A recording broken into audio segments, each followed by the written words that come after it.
आज की इस वीडियो में हम लेकर आए हैं पंजाब विधानसभा चुनाव का ताजा ओपिनियन पोल सर्वे। आज हम बात करेंगे पंजाब की बदलती राजनीतिक हवाओं और संभावित चुनावी समीकरणों पर। पंजाब की सियासत में पारा अभी से ही चढ़ने लगा है।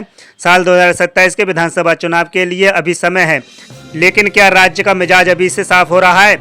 हाल ही में हुए पंजाब नगर निकाय चुनाव के नतीजों ने पंजाब की राजनीति में एक बड़ी बहस छेड़ दी है।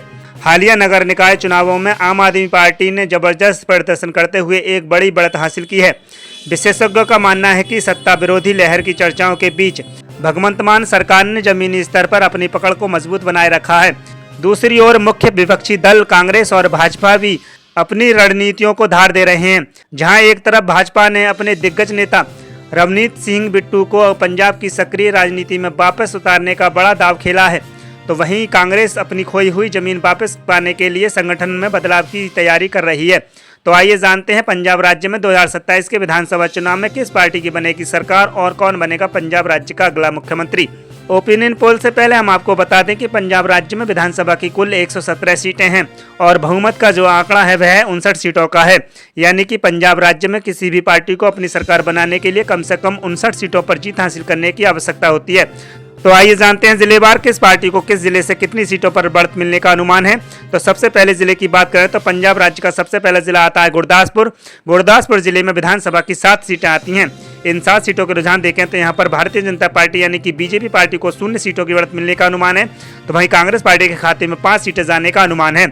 आम आदमी पार्टी के खाते में 2 सीटें, तो वहीं शिरोमणि अकाली दल के खाते में 0 सीटें जाने का अनुमान है। तो देखा जाए गुरदासपुर जिले में जो है कांग्रेस पार्टी को काफी अच्छा फायदा होने का अनुमान है। यहाँ पर भारतीय जनता पार्टी और आम आदमी पार्टी के मुकाबले कांग्रेस पार्टी की स्थिति काफी मजबूत नजर आ रही है। इसी के साथ बात करते हैं अगले जिले की, तो अगला जिला आता है जालंधर। जालंधर जिला में विधानसभा की 9 सीटें आती हैं। इन 9 सीटों का रुझान देखें तो यहाँ पर बीजेपी पार्टी के खाते में 0 सीटें, तो वहीं कांग्रेस पार्टी के खाते में 5 सीटें जाने का अनुमान है। तो वहीं आम आदमी पार्टी के खाते में 4 सीटें, तो वहीं शिरोमणि अकाली दल के खाते में 0 सीटें जाने का अनुमान है। तो देखा जाए जालंधर जिले में जो है कांग्रेस पार्टी और आम आदमी पार्टी के बीच कड़ा मुकाबला होता हुआ नजर आ रहा है। यहाँ पर बीजेपी पार्टी और शिरोमणि अकाली दल को काफी तगड़ा झटका लगने का अनुमान है, तो वहीं कांग्रेस पार्टी और आम आदमी पार्टी के बीच कांटे की टक्कर होती हुई नजर आ रही है। इसी के साथ बात करते हैं पंजाब राज्य के अगले जिले की, तो अगला जिला आता है अमृतसर साहिब। अमृतसर साहिब जिले में विधानसभा की 11 सीटें आती हैं। इन 11 सीटों का रुझान देखें तो यहाँ पर 11 सीटों में से बीजेपी पार्टी के खाते में 1 सीट जाने का अनुमान है, तो वहीं कांग्रेस पार्टी के खाते में 4 सीटें जाने का अनुमान है। आम आदमी पार्टी खाते में 5 सीटें, तो वहीं शिरोमणि अकाली दल खाते में 1 सीट जाने का अनुमान है। तो देखा जाए अमृतसर साहिब जिले में जो है कांग्रेस पार्टी और आम आदमी पार्टी में कड़ा मुकाबला होता हुआ नजर आ रहा है, तो वहीं बीजेपी भी अपनी 1 सीट के साथ मौजूदगी दर्ज करती हुई नजर आ रही है। तो वहीं शिरोमणि अकाली दल खाते में भी यहाँ पर 1 सीट जाने का अनुमान है। इसी के साथ पंजाब राज्य के अगले जिले की बात करते हैं, तो अगला जिला आता है पठानकोट। पठानकोट जिले में विधानसभा की 3 सीटें आती हैं। इन 3 सीटों के रुझान देखें तो यहाँ पर यानी कि 3 सीटों के ओपिनियन पोल सर्वे की बात करें तो यहाँ पर बीजेपी पार्टी के खाते में 2 सीटें जाने का अनुमान है, तो वहीं कांग्रेस पार्टी के खाते में 1 सीट, तो वहीं आम आदमी पार्टी के खाते में 0 सीट, तो वहीं शिरोमणि अकाली दल खाते में 0 सीटें जाने का अनुमान है। तो देखा जाए पठानकोट जिले में जो है भारतीय जनता पार्टी को काफी अच्छा फायदा होता हुआ नजर आ रहा है। यहाँ पर आम आदमी पार्टी और कांग्रेस पार्टी के मुकाबले बीजेपी पार्टी की स्थिति मजबूत नजर आ रही है। इसी के साथ पंजाब राज्य की 117 विधानसभा सीटों में से 30 सीटों के ओपिनियन पोल सर्वे में जो रुझान निकल कर आए उन्हें अगर देखें तो यहाँ पर भारतीय जनता पार्टी खाते में 3 सीटें जाने का अनुमान है, तो वहीं कांग्रेस पार्टी खाते में 15 सीटें, तो वहीं आम आदमी पार्टी खाते में 11 सीटें, तो वहीं शिरोमणि अकाली दल खाते में 1 सीट जाने का अनुमान है। हम आपको बता दें ये सिर्फ अनुमानित आंकड़े हैं, चुनाव में अभी समय है, आने वाले समय में इनमें काफी फेरबदल हो सकता है।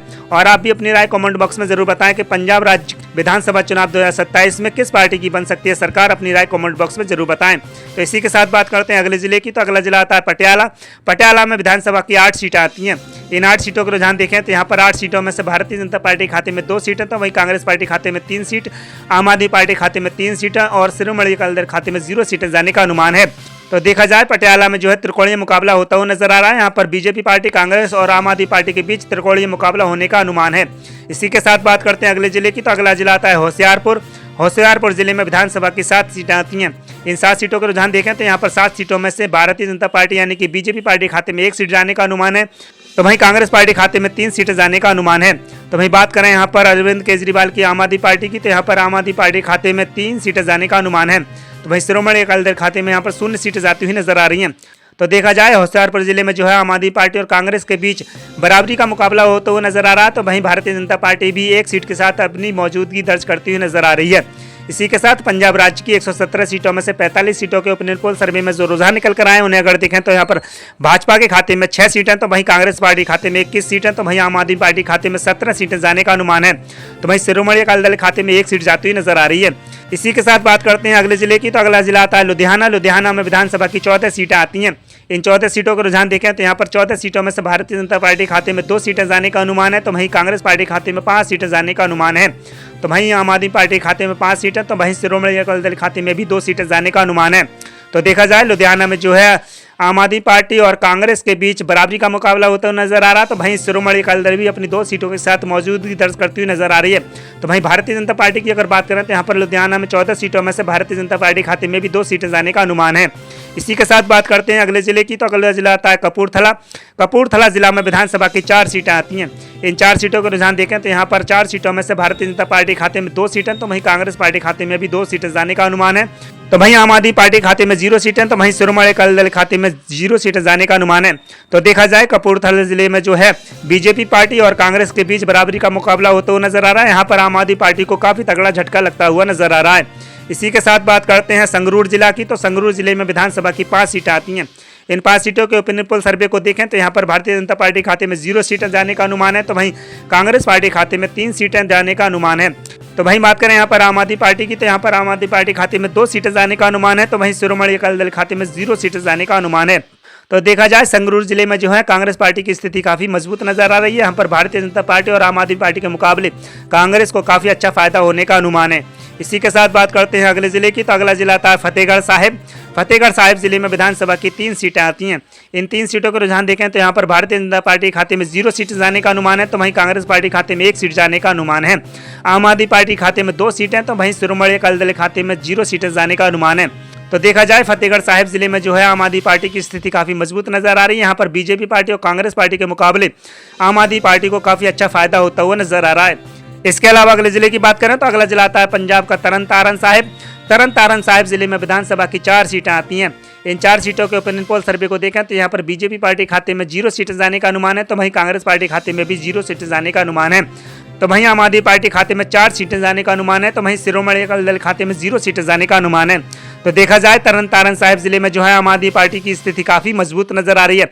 यहाँ पर बीजेपी, कांग्रेस और शिरोमणि अकाली दल के मुकाबले आम आदमी पार्टी को काफी अच्छा फायदा होता हुआ नजर आ रहा है। इसी के साथ पंजाब की 117 सीटों में से 75 सीटों के ओपिनियन पोल सर्वे में जो रुझान निकल कर आए हैं उन्हें अगर देखें तो यहाँ पर भारतीय जनता पार्टी को 10 सीटों की बढ़त मिलने का अनुमान है, तो वहीं कांग्रेस पार्टी खाते में 32 सीटें, तो वहीं आम आदमी पार्टी खाते में 30 सीटें जाने का अनुमान है। तो वहीं शिरोमणि अकाली दल खाते में 3 सीटें जाने का अनुमान है। हम आपको बता दें ये सिर्फ अनुमानित आंकड़े हैं, अभी चुनाव में काफी समय है, आने वाले समय में इनमें काफी फेरबदल भी हो सकता है। और आपको क्या लगता है इस बार पंजाब राज्य विधानसभा चुनाव 2027 में किस पार्टी की बन रही सरकार? अपनी राय कमेंट बॉक्स में जरूर बताएं। हम आपको ये सिर्फ अनुमानित आंकड़े दिखा रहे हैं। इसी के साथ बात करते हैं अगले जिले की, तो अगला जिला आता है बठिंडा। बठिंडा जिला में विधानसभा की 6 सीटें आती हैं। इन 6 सीटों के रुझान देखें तो यहाँ पर 6 सीटों में से भारतीय जनता पार्टी खाते में 0 सीटें, तो वहीं कांग्रेस पार्टी खाते में 3 सीटें, तो वहीं आम आदमी पार्टी खाते में 3 सीटें, तो वहीं शिरोमणि अकाली दल खाते में भी 0 सीटें जाने का अनुमान है। तो देखा जाए बठिंडा जिले में जो है आम आदमी पार्टी और कांग्रेस के बीच बराबरी का मुकाबला होता नजर आ रहा है। यहाँ पर दोनों ही पार्टियों में कांटे की टक्कर होने का अनुमान है। इसके अलावा अगले जिले की बात करें तो अगला जिला आता है फाजिल्का। फाजिल्का जिला में विधानसभा की 4 सीटें आती हैं। इन 4 सीटों के रुझान देखें तो यहाँ पर भारतीय जनता पार्टी खाते में 1 सीट जाने का अनुमान है, तो वहीं कांग्रेस पार्टी खाते में 1 सीट, तो वहीं आम आदमी पार्टी के खाते में भी 1 सीट जाती हुई नजर आ रही है। तो वहीं शिरोमणि अकाली दल की बात करें तो यहाँ पर शिरोमणि अकाली दल के खाते में भी 1 सीट जाने का अनुमान है। तो फाजिल्का में जो है चारों पार्टियों में बराबरी का मुकाबला होता हुआ नजर आ रहा है, यानी कि बीजेपी पार्टी, कांग्रेस और आम आदमी पार्टी और शिरोमणि अकाली दल के खाते में 1-1 सीट जाने का अनुमान है। इसके अलावा अगले जिले की बात करें तो अगला जिला आता है बरनाला। बरनाला जिला में विधानसभा की 3 सीटें आती हैं। इन 3 सीटों का रुझान देखें तो यहाँ पर भारतीय जनता पार्टी यानी कि बीजेपी पार्टी खाते में 0 सीटें, तो वहीं कांग्रेस पार्टी खाते में 1 सीट जाने का अनुमान है। तो वहीं आम आदमी पार्टी खाते में 2 सीटें, तो वहीं शिरोमणि अकाली दल खाते में 0 सीटें जाने का अनुमान है। तो देखा जाए बरनाला जिले में भी जो है आम आदमी पार्टी को काफी अच्छा फायदा होने का अनुमान है। यहाँ पर भारतीय जनता पार्टी और कांग्रेस पार्टी और शिरोमणि अकाली दल के मुकाबले आम आदमी पार्टी की स्थिति काफी मजबूत नजर आ रही है। इसी के साथ बात करते हैं अगले जिले की, तो अगला जिला आता है फिरोजपुर। फिरोजपुर जिले में विधानसभा की 4 सीटें आती हैं। इन 4 सीटों के रुझान देखें तो यहाँ पर भारतीय जनता पार्टी को 0 सीटें, वहीं कांग्रेस पार्टी को 0 सीटें, तो वहीं आम आदमी पार्टी को 4 सीटें, तो वहीं शिरोमणि अकाली दल खाते में 0 सीटें जाने का अनुमान है। तो फिरोजपुर जिले की 4 विधानसभा सीटों की अगर स्थिति देखें तो यहाँ पर बीजेपी, कांग्रेस और श्रोमणी अकाली दल के मुकाबले आम आदमी पार्टी की स्थिति काफी मजबूत नजर आ रही है। यहाँ पर भारतीय जनता पार्टी और कांग्रेस को काफी तगड़ा झटका लगता हुआ नजर आ रहा है, तो वहीं आम आदमी पार्टी को काफी फायदा होने का अनुमान है। इसी के साथ बात करते हैं अगले जिले की, तो अगला जिला आता है मलेरकोटला। मलेरकोटला जिला में विधानसभा की 2 सीटें आती हैं। इन 2 सीटों के रुझान देखें तो यहाँ पर बीजेपी पार्टी के खाते में 0 सीटें, तो वहीं कांग्रेस पार्टी खाते में 1 सीट, तो वहीं आम आदमी पार्टी खाते में 1 सीट जाने का अनुमान है। श्रोमणी अकाली दल खाते में यहाँ पर कोई भी सीट जाती हुई नजर नहीं आ रही है। तो देखा जाए मलेरकोटला में जो है कांग्रेस पार्टी और आम आदमी पार्टी में बराबरी का मुकाबला होता नजर आ रहा है। वहीं यहाँ पर भारतीय जनता पार्टी को काफी तगड़ा झटका लगता हुआ नजर आ रहा है। इसी के साथ बात करते हैं एसबीएस नगर की, तो एसबीएस नगर जिले में विधानसभा की 3 सीटें आती हैं। इन 3 सीटों को रुझान देखें तो यहाँ पर कांग्रेस पार्टी, आम आदमी पार्टी और श्रोमणी अकाली दल में त्रिकोणीय मुकाबला होता हुआ नजर आ रहा है यहाँ पर, क्योंकि 3 सीटों में से भारतीय जनता पार्टी खाते में 0 सीटें, तो वहीं कांग्रेस पार्टी खाते में 1 सीट जाने का अनुमान है। तो वहीं आम आदमी पार्टी खाते में 1 सीट, तो वहीं श्रोमणी अकाली दल खाते में भी 1 सीट जाने का अनुमान है। तो देखा जाए एसबीएस नगर में जो है त्रिकोणीय मुकाबला होने का अनुमान है। इसी के साथ बात करते हैं अगले जिले की, तो अगला जिला आता है मानसा। मानसा जिला में विधानसभा की 3 सीटें आती हैं। इन 3 सीटों के ओपिनियन पोल सर्वे को देखें तो यहाँ पर भारतीय जनता पार्टी खाते में 0 सीटें जाने का अनुमान है, तो वहीं कांग्रेस पार्टी खाते में 3 सीटों में से 1 सीट जाती हुई नजर आ रही है। तो वहीं आम आदमी पार्टी खाते में 2 सीटें जाने का अनुमान है, तो वहीं श्रोमणी अकाली दल खाते में 0 सीट जाने का अनुमान है। तो देखा जाए मानसा जिले में जो है आम आदमी पार्टी को काफी अच्छा फायदा होता हुआ नजर आ रहा है।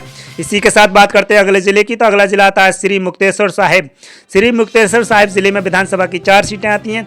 इन 4 सीटों के रुझान देखें तो यहाँ पर भारतीय जनता पार्टी यानी कि बीजेपी पार्टी खाते में 0 सीटें जाने का अनुमान है, तो वहीं कांग्रेस पार्टी खाते में 1 सीट, तो वहीं आम आदमी पार्टी खाते में 3 सीटें जाने का अनुमान है, तो वहीं श्रोमणी अकाली दल खाते में 0 सीटें जाने का अनुमान है। तो देखा जाए श्री मुक्तेश्वर साहिब जिले में जो है आम आदमी पार्टी को काफी अच्छा फायदा होता हुआ नजर आ रहा है। श्री मुक्तेश्वर साहिब जिले की 4 विधानसभा सीटों की अगर स्थिति देखें तो यहाँ पर भारतीय जनता पार्टी, कांग्रेस पार्टी और श्रोमणी अकाली दल के मुकाबले आम आदमी पार्टी की स्थिति काफी मजबूत नजर आ रही है। इसी के साथ बात करते हैं एससीएस नगर की, तो एससीएस नगर जिले में विधानसभा की 3 सीटें आती हैं। इन 3 सीटों के रुझान देखें तो यहाँ पर भारतीय जनता पार्टी खाते में 0 सीटें, तो वहीं कांग्रेस पार्टी खाते में 1 सीट जाने का अनुमान है, तो वहीं आम आदमी पार्टी को 2 सीटों की बढ़त मिलने का अनुमान है, तो वहीं श्रोमणी अकाली दल खाते में 0 सीटें जाने का अनुमान है। तो देखा जाए एससीएस नगर में भी जो है आम आदमी पार्टी को काफी अच्छा फायदा होता हुआ नजर आ रहा है। इसी के साथ बात करते हैं रूपनगर जिले की, तो रूपनगर जिला में विधानसभा की 3 सीटें आती हैं। इन 3 सीटों के रुझान देखें तो यहाँ पर आम आदमी party, Congress party, BJP party में त्रिकोणीय मुकाबला होने का अनुमान है। यहाँ पर 3 सीटों में से भारतीय जनता पार्टी खाते में 1 सीट, तो वहीं कांग्रेस पार्टी को 1 सीट, तो वहीं आम आदमी पार्टी को 1 सीट की बढ़त मिलने का अनुमान है, तो वहीं श्रोमणी अकाली दल खाते में 0 सीट जाने का अनुमान है। तो देखा जाए रूपनगर जिले में जो है बीजेपी पार्टी, कांग्रेस पार्टी और आम आदमी पार्टी में त्रिकोणीय मुकाबला होने का अनुमान है। इसी के साथ बात करते हैं अगले जिले की, तो अगला जिला आता है मोगा। मोगा जिला में विधानसभा की 4 सीटें आती हैं। इन 4 सीटों का रुझान देखें तो यहाँ पर 4 सीटों में से भारतीय जनता पार्टी खाते में 0 सीटें, तो वहीं कांग्रेस पार्टी खाते में 1 सीट, तो वहीं आम आदमी पार्टी खाते में 3 सीटें, तो वहीं श्रोमणी अकाली दल खाते में 0 सीटें जाने का अनुमान है। तो देखा जाए मोगा जिले में जो है आम आदमी पार्टी को काफी अच्छा फायदा होता हुआ नजर आ रहा है। यहाँ पर भारतीय जनता पार्टी और कांग्रेस पार्टी के मुकाबले आम आदमी पार्टी की स्थिति काफी मजबूत नजर आ रही है। इसी के साथ बात करते हैं अगले जिले की, तो अगला जिला आता है फरीदकोट। फरीदकोट जिला में विधानसभा की 3 सीटें आती हैं।